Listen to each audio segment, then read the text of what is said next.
Seberapa besar keuntungan dari bisnis timah yang menyebabkan suami dari Sandra Dewi terjerat kasus korupsi dengan kerugian negara yang cukup fantastis dan mencapai 271 triliun. Timah merupakan jenis logam yang memiliki keunggulan tersendiri. Sebagai penghantar listrik dan panas yang baik, timah termasuk logam lunak yang mudah dibentuk. Timah juga tahan terhadap karat dan korosi sehingga bernilai jual tinggi.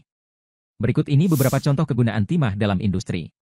1. Industri otomotif. Timah digunakan untuk membuat komponen produk-produk otomotif.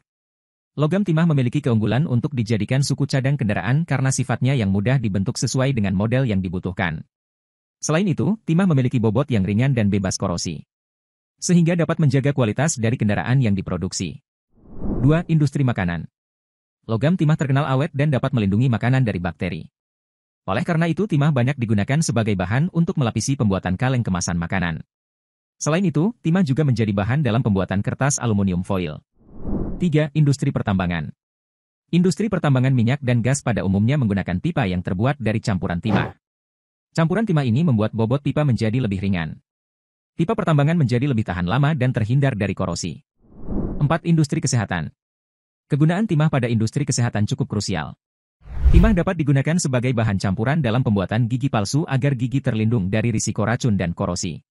Timah juga kerap dijadikan bahan campuran pasta gigi karena dapat menjadi fluorida alami yang memelihara warna putih alami dan kepadatan gigi. Beberapa alat-alat kedokteran juga menggunakan timah sebagai bahan dasarnya.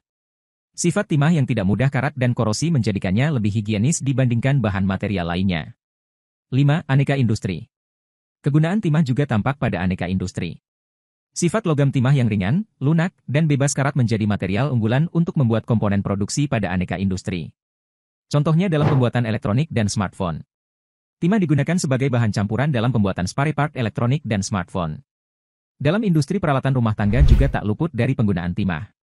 Furnitur seperti lemari, kusen, meja, dan lain-lain kerap menggunakan material timah agar tidak mudah rusak.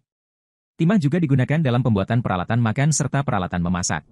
Konsumsi timah dunia dan negara tujuan ekspor timah. Dilansir dari Kompas.com, Sekretaris Perusahaan PT Timah Tbk Muhammad Zulkarnaen menjelaskan bahwa negara tujuan ekspor timah masih didominasi negara-negara di Asia sebesar 68%, disusul Eropa 17%, dan Amerika 14%. Sedangkan untuk pasar domestik hanya berkontribusi 2%. Negara tujuan ekspor timah terbesar antara lain Singapura yang berkontribusi 17,9%, kemudian Korea 16,2%, Cina sebesar 14,8%, Amerika Serikat 11,2%, dan India sebesar 11,2%. Kontribusi ekspor timah kelima negara tersebut mencapai 71,3% dari total pendapatan PT Timah Tbk. Tingkat konsumsi timah dunia per tahun masih besar.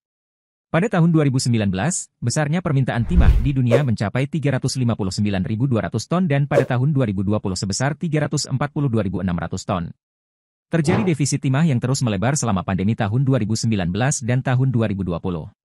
Terjadinya pandemi COVID-19 menjadi pemicu berkurangnya persediaan logam timah di London Metal Exchange, LME. Sehingga kelangkaan barang ini mendongkrak kenaikan harga komoditas timah. Potensi jumlah timah yang dapat dihasilkan Indonesia masih cukup besar.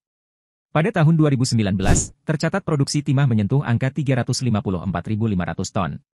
Walaupun pada tahun 2020 terjadi penurunan produksi sebesar 7,7%, produksi timah pada tahun 2020 sebesar 327.200 ton masih terbilang cukup banyak.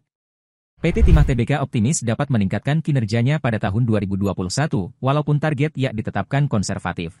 Kinerja dan prospek bisnis timah. Pada tahun 2020 memang terjadi penurunan kinerja keuangan PT Timah Tbk, TINS, akibat adanya pandemi COVID-19.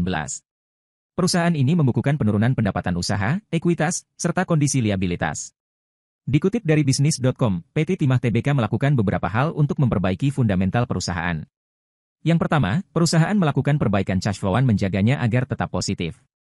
Selanjutnya, PT Timah Tbk menetapkan bahwa harga jual ekspor merupakan harga logam mulia yang tercatat pada Bursa London Metal Exchange, LME. Jika kenaikan harga logam di bursa relatif stabil, maka dapat diartikan bahwa permintaan logam timah di dunia meningkat. Potensi timah aluvial serta timah primer masih besar. PT Timah Tbk dapat meningkatkan recovery penambangan dari biji timah kadar rendah. Selain itu, perusahaan juga masih memiliki cadangan timah di Pulau Bangka dan Belitung. Prospek usaha timah semakin menarik pada tahun-tahun mendatang. Tantangan untuk memperbesar kapasitas produksi dan memenuhi lebih banyak permintaan ekspor timah menjadi lecutan untuk berbenah.